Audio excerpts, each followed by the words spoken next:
Ok, Lenín, nosotros vamos a seguir con esta conversación que venimos desarrollando con relación a la llamada ley antibloqueo. Tú venías exponiendo una serie de razones por las cuales no hay base legal pues para haberse aprobado esa constitución. ¿Por qué no seguimos un poco esos planteamientos? Perfecto. Vamos a formularnos ahora la otra pregunta que debe hacerse la gente.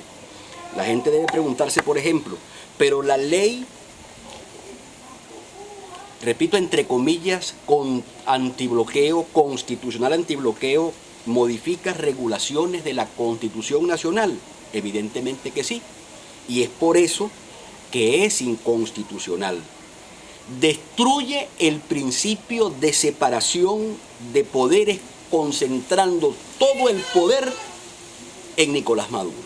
Ahora, ya eso es inconstitucional. De plano, porque ¿qué estamos hablando?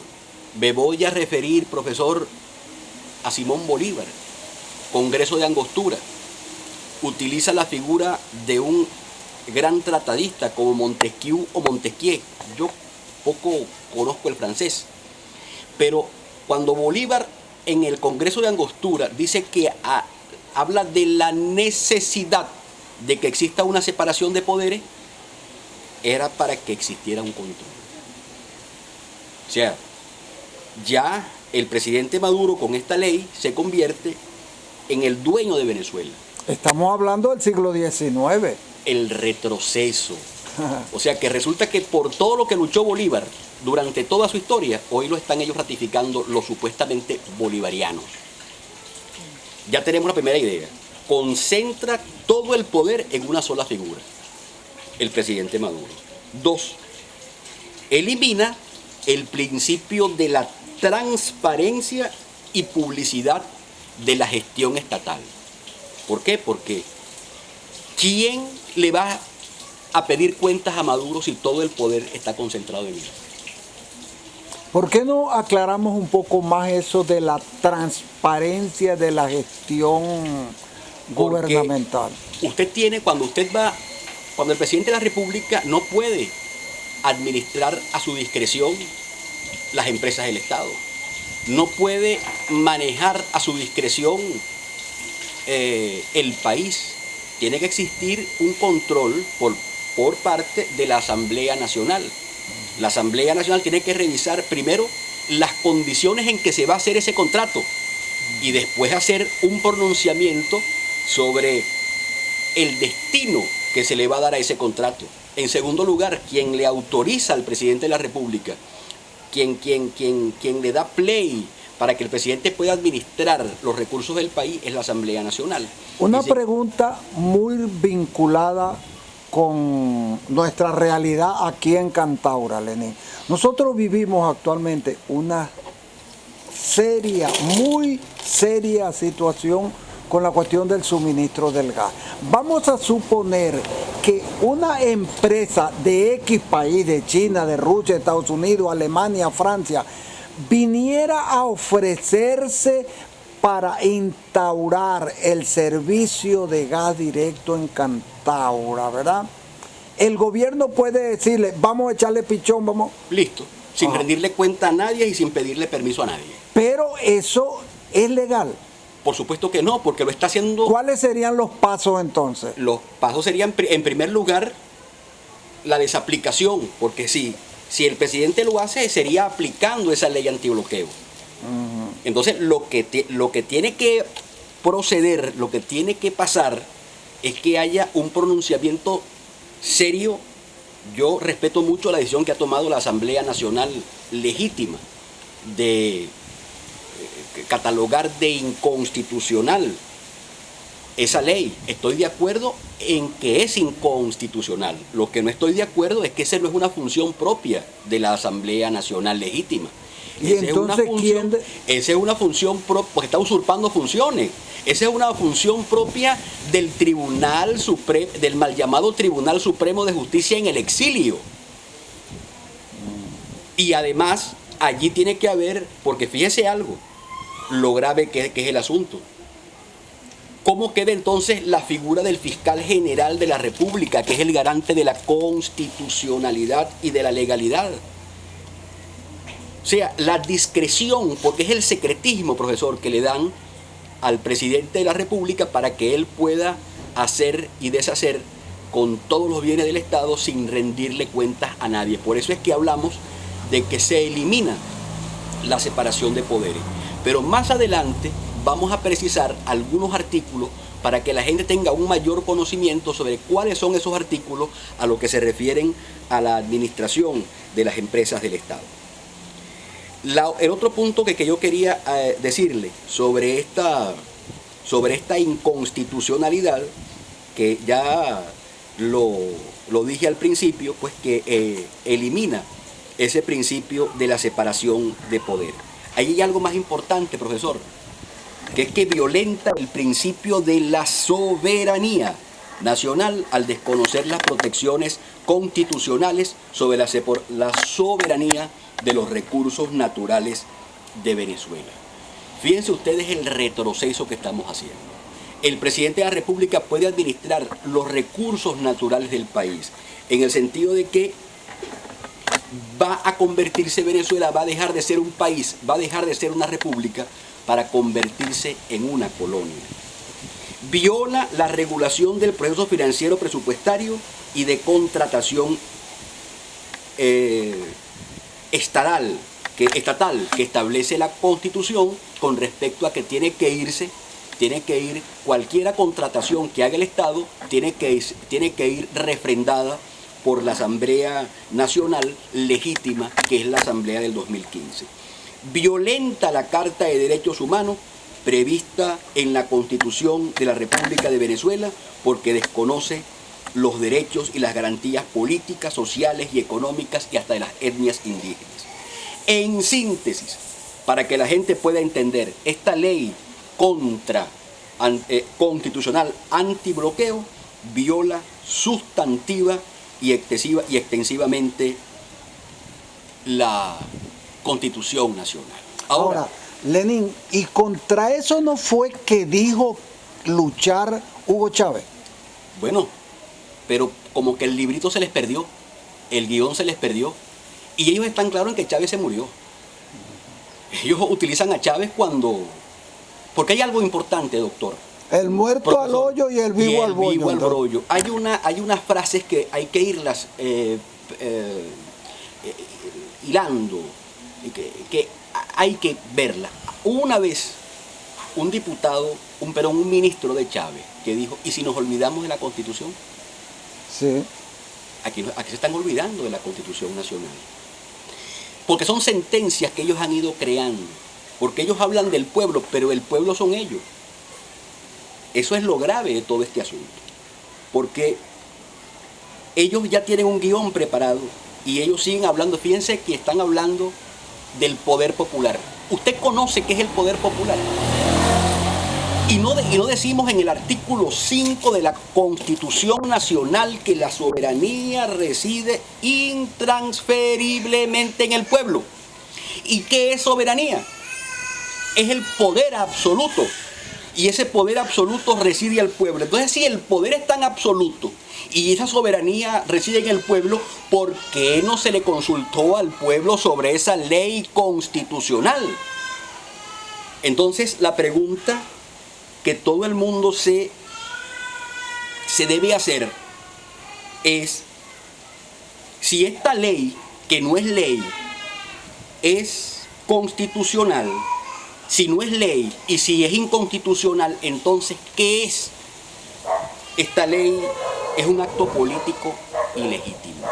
Es un acto político ilegítimo. Es un hecho político ilegítimo.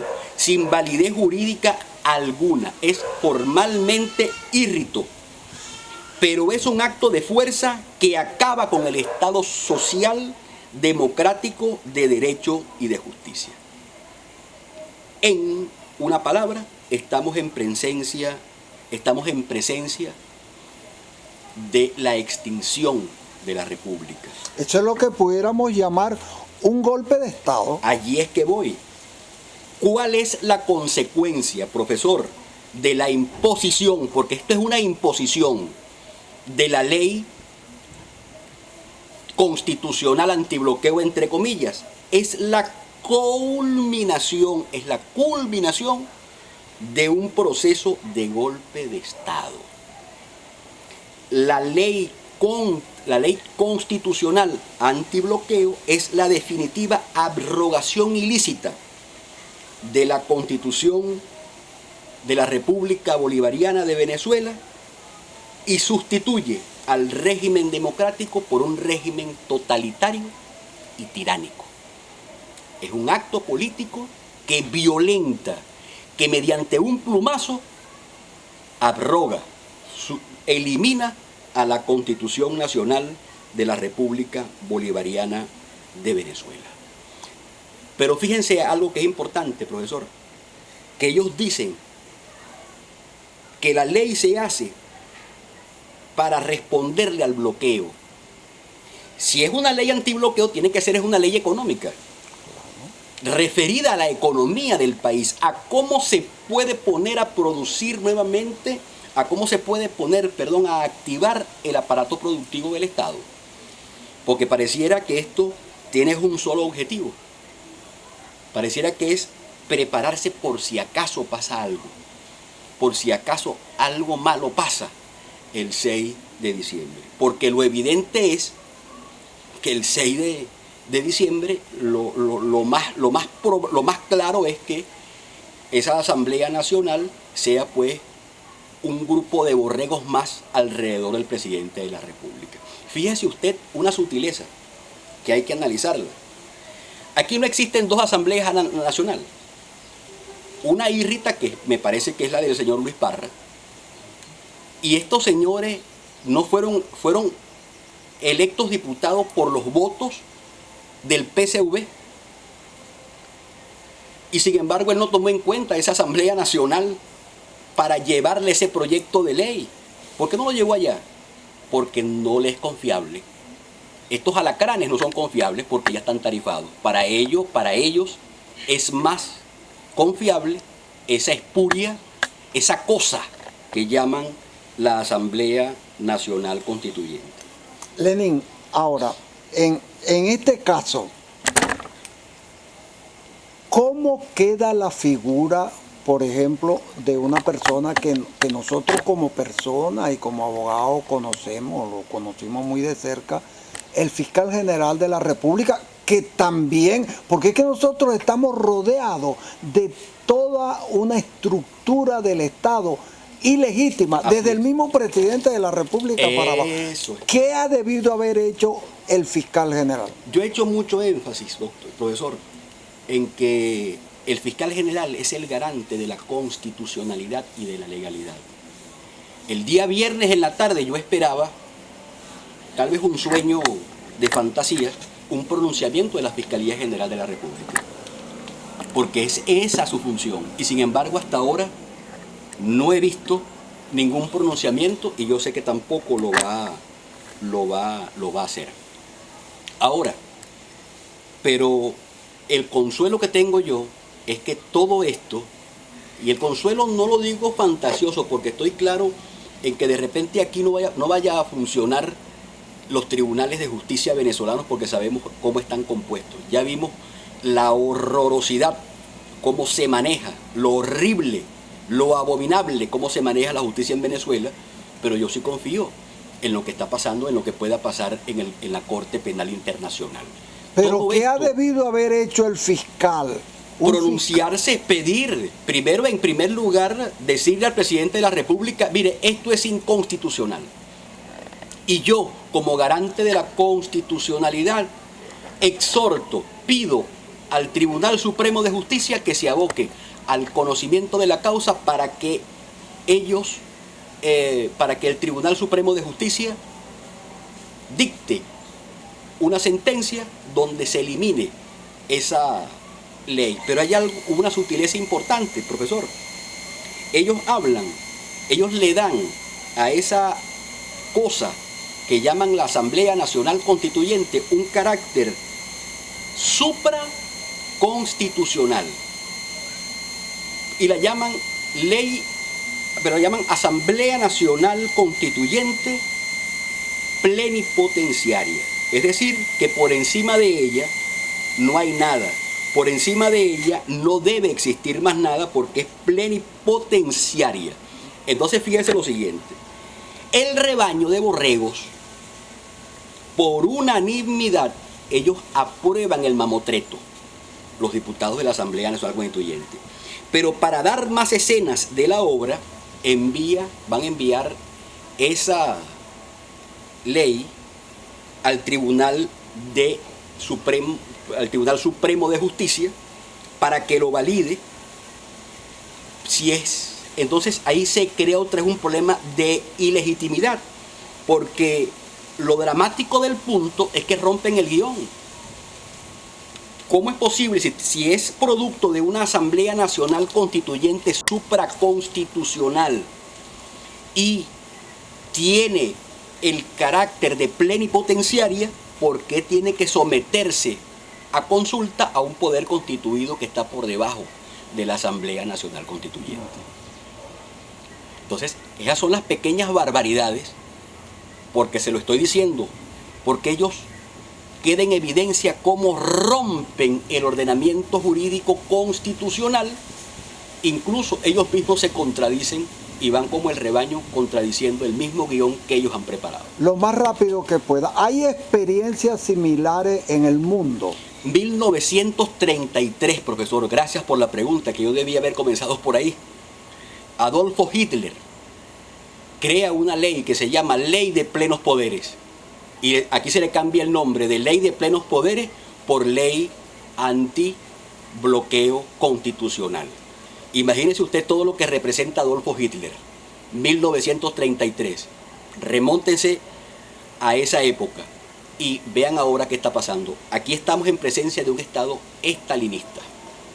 Y fíjate tú, todo lo que pasó después. Así es. Todo lo que pasó después. ¿Cuántos millones de personas murieron después de eso? Lenin, esto cada vez se pone más interesante. A la orden. Sí, sinceramente. Pero necesitamos ir, como acordamos, a una pequeña pausa. Con mucho gusto, profesor. Vamos a ir a una pequeña pausa y vamos a regresar con más material de supremo interés con relación a esta ley. Entonces, ya regresamos.